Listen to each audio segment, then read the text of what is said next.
Halo, sesuai judul. Filsafat dibagi dalam 3 cabang besar, yaitu teori pengetahuan, teori hakikat, dan teori nilai. Ringkasnya ialah sebagai berikut. Teori pengetahuan.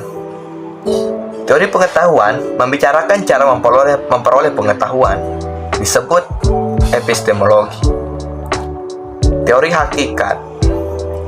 Teori hakikat membicarakan pengetahuan itu sendiri, disebut ontologi. Teori nilai.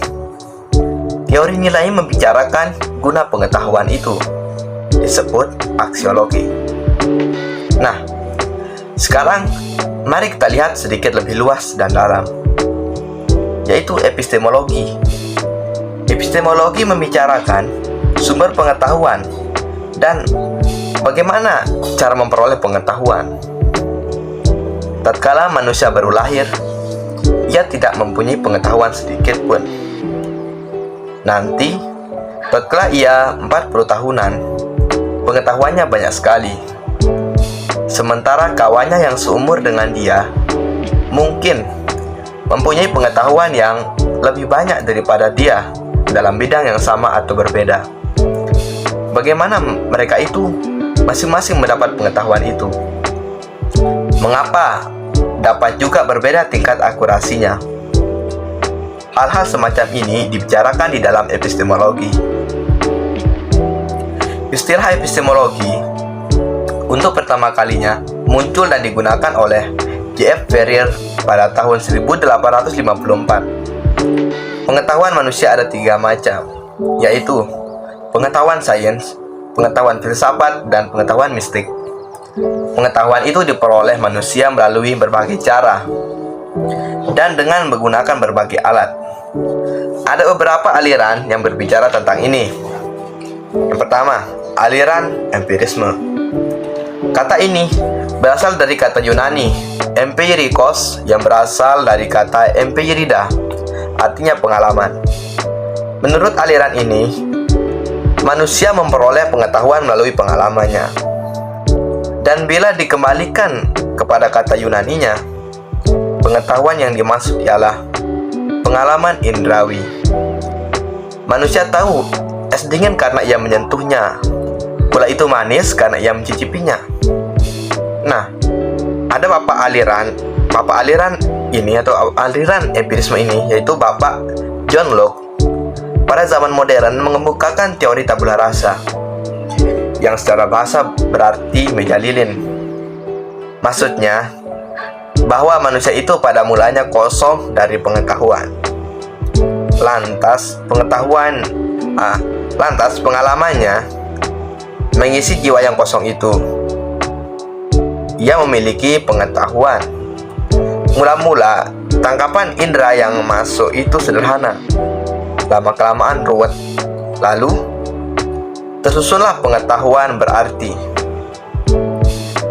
Berarti, bagaimanapun kompleks ruwetnya pengetahuan manusia, ia selalu dapat dicari ujungnya pada pengalaman indera. Sesuatu yang tidak dapat diamati oleh indera bukanlah pengetahuan yang benar. Jadi, pengalaman indera itulah sumber pengetahuan yang benar. Karena itulah, metode penelitian yang menjadi tumpuan aliran ini adalah metode eksperimen. Nah, ini ada kelemahan aliran ini, beberapa. Kelemahan yang pertama ialah indera terbatas. Benda yang jauh kelihatan kecil. Apakah benda itu kecil? Oh, tentu tidak. Keterbatasan kemampuan indera ini dapat melaporkan objek tidak sebagaimana adanya. Dari sini akan terbentuk pengetahuan yang salah. Kelemahan kedua adalah indera menipu. Pada orang yang sakit malaria, gula rasanya pahit, udara panas dirasakan dingin. Ini akan menimbulkan pengetahuan empiris yang salah juga. Nah, kelemahan ketiga ialah objek yang menipu. Contohnya, ilusi, fata morgana. Jadi, Objek itu sebenarnya tidak sebagaimana ia ditangkap oleh alat indera. Ia membohongi indera. Ini jelas dapat menimbulkan pengetahuan indrawi yang salah. Kelemahan yang keempat, yaitu berasal dari indera dan objek sekaligus. Dalam hal ini, indera mata tidak mampu melihat seekor kerbau secara keseluruhan. Dan kerbau itu juga tidak dapat memperlihatkan badannya secara keseluruhan. Jika kita melihatnya dari depan, yang kelihatan adalah kepala kerbau. Dan kerbau pada saat itu memang tidak mampu sekaligus memperlihatkan ekornya. Kesimpulannya ialah, empirisme lemah karena keterbatasan indera manusia.